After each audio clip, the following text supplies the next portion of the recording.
အားလုံးမင်္ဂလာပါအခုကျွန်တော်ပြပြပေးမယ့်အကြောင်းအရာလေးကတော့ကျွန်တော်တို့ Microsoft Word ထဲမှာ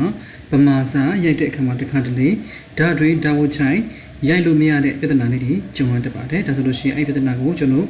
ဘယ်လိုမျိုးလေးဖြေရှင်းလို့ရရဆိုတာကိုဒီမှာကျွန်တော် sharing လုပ်ပြီးတော့မှာဖြစ်ပါတယ်ဒါဆိုလို့ရှိရင်အရင်ဦးဆုံး Microsoft Word ထဲကျွန်တော်တို့ဝင်ကြည့်ကြအောင်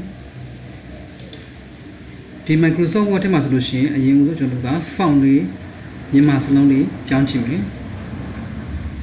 အခုကျွန်တော်ရိုက်မဲ့ font ကတော့ဟိုမှာ win in one font เนาะဒါဆိုကျွန်တော် win in one font ကိုကျွန်တော်ယူလိုက်တယ်ပြီး font အရွယ်အစားကိုကျွန်တော်က16ယူလိုက်မယ်ဒါဆိုရင်အခုကျွန်တော်ဓာတ်တွေးနဲ့ဓာတ်ဝတ်ချိုင်ရိုက်ကြည့်မယ်ဒါဆိုရင်ဓာတ်တွေးကကျွန်တော်ကရိုက်တာမပေါ်ပါဘူးဓာတ်ဝတ်ချိုင်လည်းကျွန်တော်ရိုက်တာမပေါ်ပါဘူးဒါဆိုလို့ရှိရင်အခုဒီဓာတ်တွေးနဲ့ဓာတ်ဝတ်ချိုင်ရိုက်တာပေါ်သွားအောင်လို့ဘယ်လိုမျိုးလေးဖြည့်ရှင်းလို့ရရဲဆိုတာကိုကျွန်တော်အားလုံးအတူလေ့လာကြည့်ကြအောင်ပေါ်ဘက်ကတက်တဲ့ချာမှာ file ဆိုတဲ့တက်တဲ့ကိုကျွန်တော်တို့သွားမယ်ပြီးအောက်က option bar တဲ့ကိုကျွန်တော်တို့ဝင်လိုက်မယ်ကျန်လာတဲ့ window မှာဆိုလို့ရှိရင်ဘယ်ဘက်ချမ်း column မှာ profile တဲ့ကိုကျွန်တော်တို့ click နဲ့ပြီးတော့ဝင်လိုက်မယ်ညာဘက်ချမ်းကျောင်းသွားတဲ့အထက်နေပြီးတော့မှ auto correct option တဲ့ကိုကျွန်တော်သွားလိုက်မယ်ပြီးရင်အဲ့မှာဆိုလို့ရှိရင်အခုလက်ရှိကျွန်တော်တို့ရောက်နေတဲ့ tab က auto correct ဆိုတဲ့ tab ထဲမှာရောက်နေပါတယ်ကျွန်တော်ကဘယ်ကိုတောင်းမယ်ဆိုလို့ရှိရင် auto format ဆိုတဲ့ tab ကို click နေပြီးတော့သွားလိုက်မယ်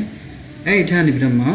straight code with smart code ကိုကျွန်တော်ကအမှန်ချင်းဖြုတ်လိုက်မယ်အဲ့လိုပဲထပ်ပြီးတော့ auto format x your type ဆိုတဲ့အဲ့ဒီ